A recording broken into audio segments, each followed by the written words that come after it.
Hi and welcome back to my channel. Today's video is going to be showing you 4 simple steps for improving those pre-painted minis that you find from places like Miniature Market, Heroclix, and even Magic the Gathering.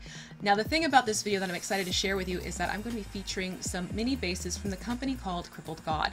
If this is a name that's ringing a bell, chances are it's because they were the company used for the terrain pieces showcased in D&D in a Castle. A few months ago I was contacted by one of the co-founders, John. He asked if I'd be willing to do a review of some of their products. After taking a look at their website, I was more than happy to accommodate that. A couple weeks later, I received this great box filled with both painted and unpainted mini bases. When I took a look at them, I knew that I definitely wanted to do some interesting things with these, which is why I'm going to show you with this first video how to take their painted mini bases, pair them up with the pre-painted minis that you can get, like I said before, and amp them up so that when you put them on the table, there's something impressive to look at. The other purpose of this video is to help those who are trying to get into working with minis make it a little less intimidating, a little less overwhelming. A lot of these techniques are going to be something to help you get used to working with minis, but without overwhelming you. So if you have any questions, please feel free to ask me down below. You can always contact me at thecraftingmuse.email@gmail.com. For now, that's about it, and I'll see you on the flip side of this video. See you later! Bye!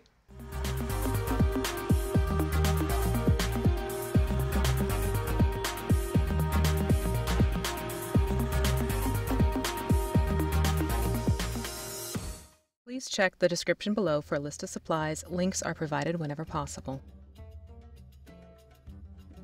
The first thing I want to share with you are the bases that I received from Crippled God Foundry. First up, we have our 60mm size bases, and as you can see here, they really do put in some unique details like the feet of a statue as well as these bits of littered bone on the floor. Then we're going to move down to a reasonable 50mm one, and again, as you can see, there are some interesting details with these guys. I really especially like the whole broken up, smashed up bit of wood, whether it's a door or a chest or something. You know, something good didn't happen right there. Next up, I got a great variety of bases measuring from 40 to about 32mm, and once again you see all these really unique cool details. I love the broken column, I love the broken statue head, so just unique things you don't always see here. And finally we have our 25mm sizes, and the one that has the collection of skulls as well as the one with the collection of leaves. Those really popped out when I was unpackaging everything that was in the box. As for the minis you're going to see featured for the main part of this video, all of these were procured from the Miniature Market. I'm going to try and get links for you down below as well so you can check those out. Basically it boils down to looking at the mini and looking at the bases and deciding what story you want to tell with them. So in this case I've been very specific with what I'm seeing on the bases and what I see fit with each mini. This is a mini from the Magic the Gathering Planeswalker box. Now obviously I need to get that base off, and I'm just going to put it on this simple floor base.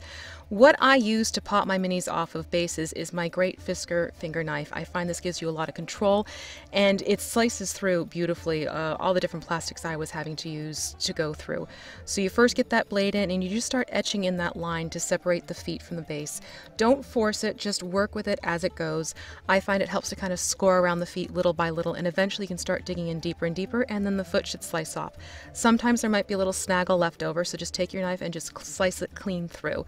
Make sure you do the same to the other foot, obviously, because you want to get that popped off the base completely.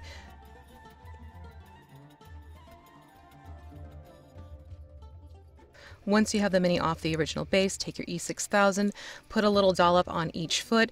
I like to give it a little bit of air time just to let it get a little bit tacky. Then you're going to place it on top of the base. Hold it onto the base for a little bit, make sure that it has adhered. When you feel that it is strong enough on its own to hold the mini upright, you can then let it go. Make sure you let that glue cure before you do anything else to it though.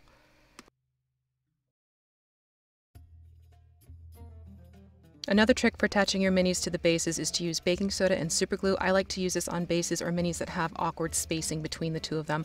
I just take some pinches of baking soda and I put that onto the base, then I put super glue onto the feet of the mini.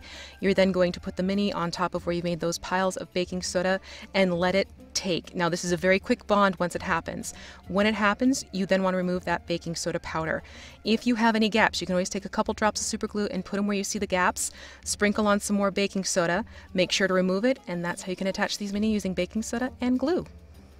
Just be careful with how much you put onto it, because you may find you're going to have some spots you need to touch up if you've overdone it with the super glue.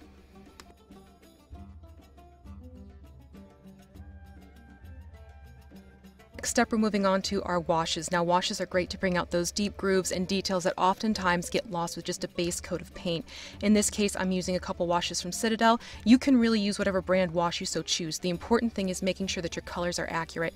In this case, because of the skin tone of the Giant, I went with a dark blue wash. Now, you want to start at the top of the Mini and work your way down. So let's start with the head and look at the difference that already makes. Taking your brush, just move it down the line, making sure you're getting onto those grooves of the muscles and everything like that. And again, it's just bringing out the details that oftentimes get lost on a more matte finish of a paint job. So once you have your washes going, just make sure that you keep moving your brush around. You may find it puddles a little bit here and there. Again, just swipe it down with your brush.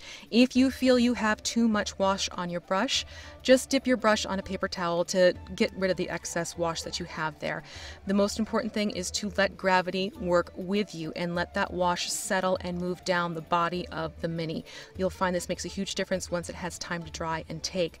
Oftentimes with things like this club, you're going to find it moves down a lot faster because those grooves are running down a line. With things like the body armor and the fur, it helps to kind of keep it either horizontal to the table, or in the case of the fur in this Mini, have it upside down, because the wash is going to grip in and show itself a lot better as it works from the, well, what is the bottom of this fur skirt and we're moving up towards the belt. And again, here you can see the difference in just putting this onto the wraps. The important thing with washes is to let them dry completely. Again, be aware of the color washes you're using, and as you can see just from the wash alone, it's already made a difference from one to the other. Details like feathers especially really pop with a good wash. Again, make sure you hold it upside down because that wash is going to settle far better into those various grooves that you have in the feather detail. And again, with the color, I decided to go more with the warmer brown because to me it just worked better with the cream of the feathers.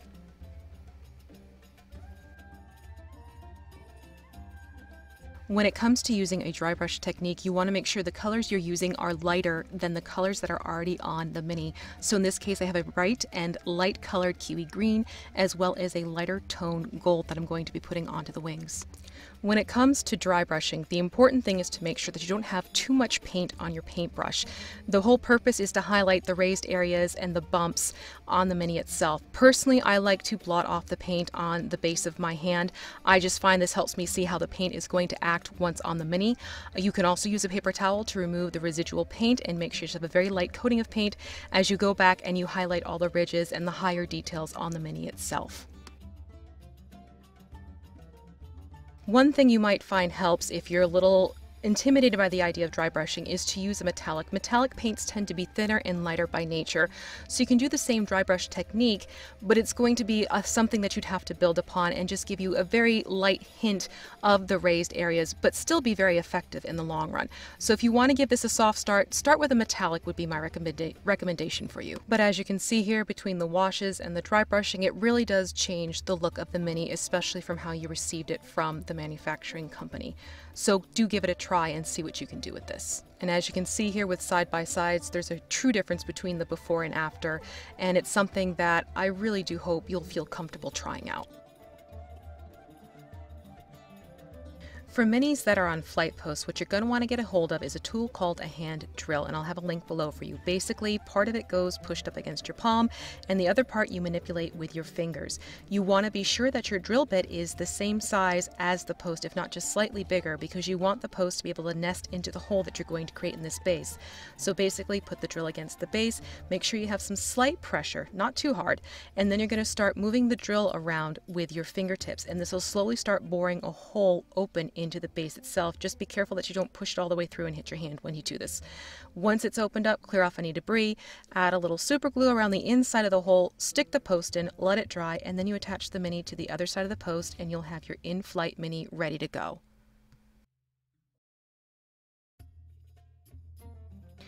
And here are my thoughts on these fantastic bases from Crippled God.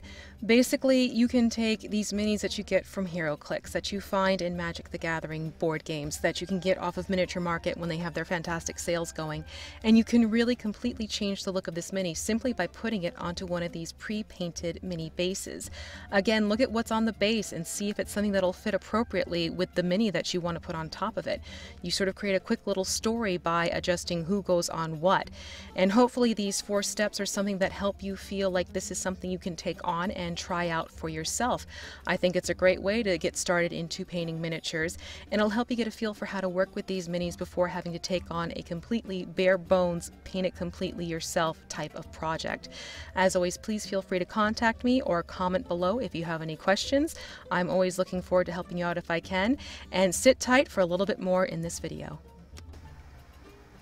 Before you go, there is something I do want to stress about this video. In no way, shape, or form was I paid to give this review. This is something where I received the product from John. I was more than happy to work with them and get a feel for everything, and very pleasantly surprised with the quality of the work that I got from them. The painted mini bases are amazing. They are hand painted. They definitely pay attention to those unique details that they put onto their bases. The unpainted mini bases, they are truly, you can take them out of the box and put them to use. There's no mold lines that I have to worry about cleaning or anything like that. So I truly cannot recommend them enough. I do suggest you check out their website and see if there's something there that you too would like to have in your own collection. Make sure to check back with the channel in another week, and I'm going to show you how I go about painting their unpainted mini bases. But for me, that's it for today. Yes, there are bloopers. Take care, and I'll see you later. Bye. I went through 8 takes. I forgot to hit record. Kidding not. Thumbs up, V. Thumbs up. God. Microphone issues. It's not staying put. Fixing the microphone. Maybe. When righty-tighty, lefty-loosey isn't actually the rule of thumb. Yeah, there we go. Maybe. You gonna stay? Stay. What is going on with my tripod? And it's like, oh, weebly wobbly oogly googly. I feel like I'm a little lopsided. Is that better?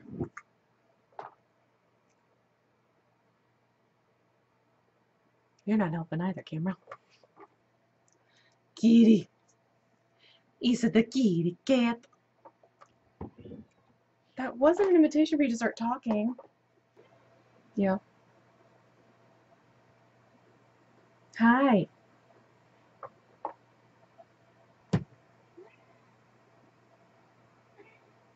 Can you hear this? What? Why are you that desperate? Oh. Hold on. You're in a chord. You're in a well, he's not in a chord. He's in a chord. Okay. I'm recording this time. Yeah.